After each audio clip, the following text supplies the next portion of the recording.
Today I am speaking on the Own Your Future Challenge stage, and I am hoping to get some amazing men and women, a lot of women, out of their own way so that they can truly own their future. I'm going to be telling a little bit of my story.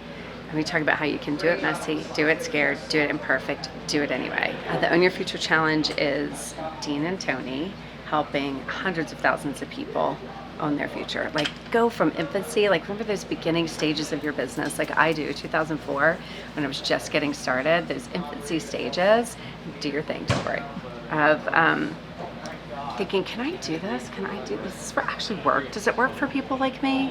Does someone actually start a business? I mean, could I do this? I have this idea, but would it work? That's where these women are. So we really want to help them realize that not only they can, they should, it's possible, and it's easier to do it when you have a like-minded community around you, and you have the steps, and you have a plan, you have accountability and community and enhanced opportunity and repetition and immersion, and a proven practice you can model. So much easier. I did it the hard way. I did it all by myself in the beginning, and that is the worst way to do it. So it's a service. Barry and I have kind of gender neutral names. Yeah. And so, people interchange them constantly. The amount of times like that they call called, me Blue so often, and they call him Barry. I get Barry more than she gets Blue. Yeah. And when I first started my business, people would call and be like, can I speak to Barry? And I'm like, this is Barry. And they're like, no, I want to speak to him. And I'm like, no, this is Barry. This is him. This is him.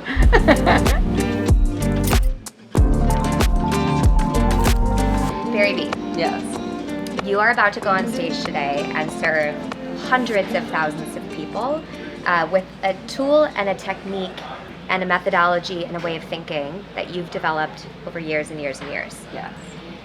To the person that might not show up today, or anybody that has the ability to hear you give this talk and may or may not be there, what would you tell them about the reason they can't miss 1 minute of it? Oh my gosh. I mean, the thing that is most important in life when you're trying to grow a business or grow yourself is you have to be around other people who are doing it too.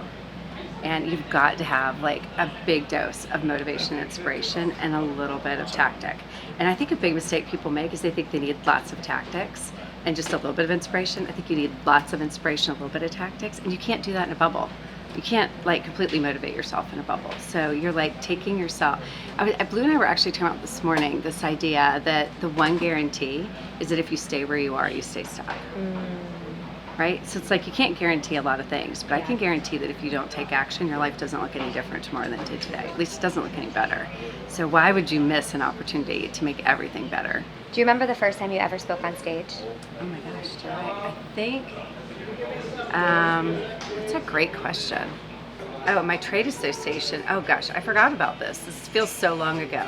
My first job out of college, I was 21, and my job was to go around to different chapters of this trade association and try and sell them on this concept that they did not want certification in their industry.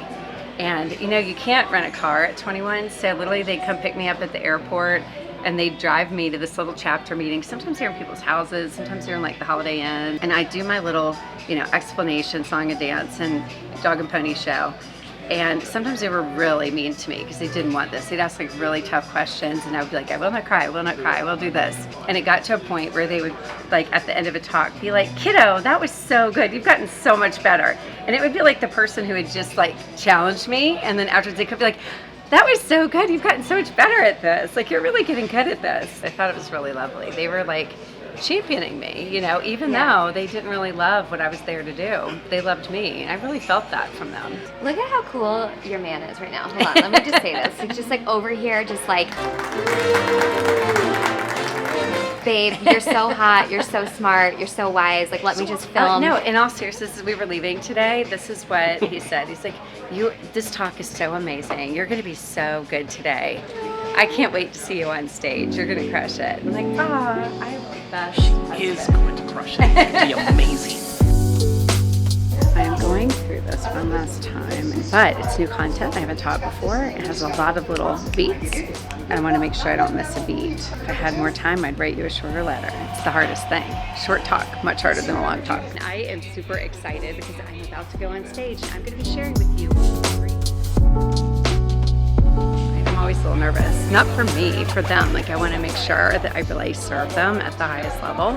So I always have that like, oh, I just hope this lands. I hope they get it. I hope the words and the way I put them together really like touch their heart and get them out of their own way so that they make the right decision. They take the right next step. They do it with us instead of doing it alone, because I know from my own experience that makes all the difference in the world. Our next guest has been running events, all of our mastermind events, all of Tony's events. One of the people I go to for mentoring. She is incredibly brilliant. Now she's also a coach, she's an author, she's a speaker. She is such a gift to this planet. She's a gift to us. She's a dear friend, and I promise you she will light up your heart. Please, let's give a huge Own Your Future welcome to my dear friend, Barry Baumgartner.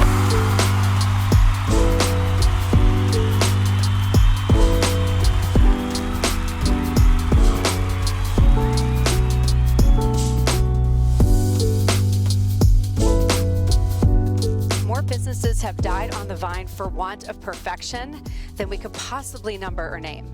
And you know who you are. If you're sitting there waiting for it to be perfect, scared of doing it messy, or just plain scared, it's time to let it go. And you know what will make it less messy, less scary, less imperfect?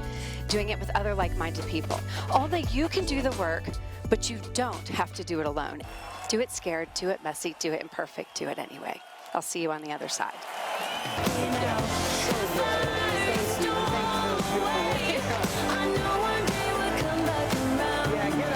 Future is now. I gotta say, so that was beautiful.